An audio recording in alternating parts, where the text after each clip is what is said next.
Comentario de Luigi Bracco sobre el Evangelio de Juan. Entonces tomaron piedras para apedrearlo, pero Jesús se escondió y salió del templo. Capítulo 8.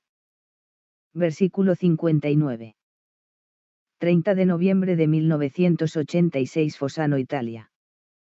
En el Evangelio se habla, cuando se anuncia el fin del mundo. Veréis la abominación de la desolación puesta allí, donde no debería estar, es decir, colocada en el templo sagrado donde no debería estar. Y aún así, lo verán. La palabra de Dios es para cada uno de nosotros.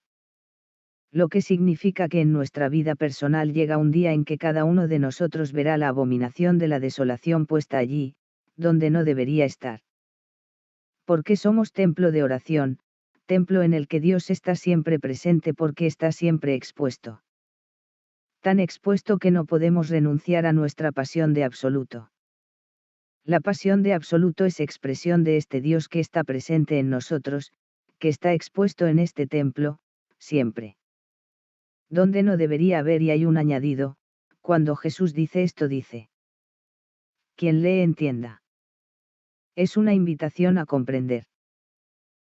Diría que esta frase, invitación a entender, es muy importante porque la abominación de la desolación es una frase que no se entiende. No se entiende por cómo las palabras son puestas. Abominación significa, si nos detenemos solo en latín, lo que nace del hombre. En desolación el de, significa lejanía, y por tanto es esta soledad la que se produce en la lejanía. En la frase, tal como están formuladas las palabras, no se entiende. Se comprende si vemos la desolación de la abominación, es decir, la soledad, el vacío que se experimenta por acción del hombre. El vacío en el templo. Esta desolación se experimenta como consecuencia del conflicto con Dios.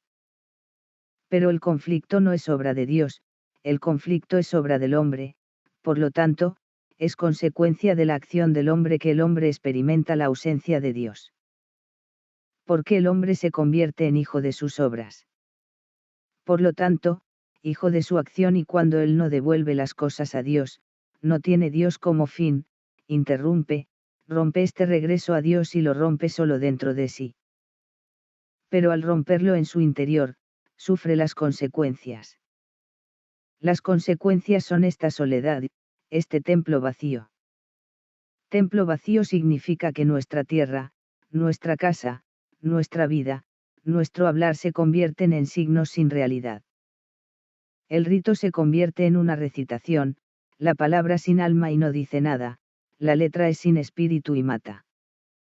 La vida se convierte en actuación, se convierte en rutina, en hábito. Aquí está el templo desolado, tenemos los signos pero ya no está la presencia de él que da sentido a todo. Tenemos la tumba vacía, tenemos la huella que dejó aquel que pasó. Vemos las huellas, pero ya no lo vemos. Todo esto es consecuencia del hecho que el hombre ha puesto en su pensamiento una finalidad diferente de la consciencia de Dios. Ahora poner como fin algo diferente de Dios es cerrar el círculo que nos excluye de Dios. Puesto que la presencia viene dada por la fusión de dos términos. Principio y fin. Cuando nuestro fin coincide con el principio. Cuando nuestro fin coincide con el principio experimentamos la presencia de Dios, pero, cuando nuestro fin es diferente del principio, del Creador, experimentamos la ausencia. Ahora. Cuando ponemos en nuestra vida algo diferente de Dios como nuestro fin. Siendo el fin es el que nos determina, nuestro fin se convierte en nuestro principio, y nosotros ponemos otro de Dios como principio y como fin nuestro. Tener algo diferente de Dios como principio y como fin, quiere decir ponerlo en el lugar de Dios, porque no hay nada creado que sea o que pueda ser principio y fin. Cuando ponemos algo diferente de Dios como nuestro fin y como nuestro principio, despertamos la ira del arcángel Miguel. ¿Quién es como Dios? El conflicto que ocurre en nuestro pensamiento. Nuestro pensamiento está allí donde Dios está presente. No podemos oponer a Dios, que es principio y fin, otra cosa como principio y como fin. Si lo hacemos experimentamos la desolación que deriva de la abominación.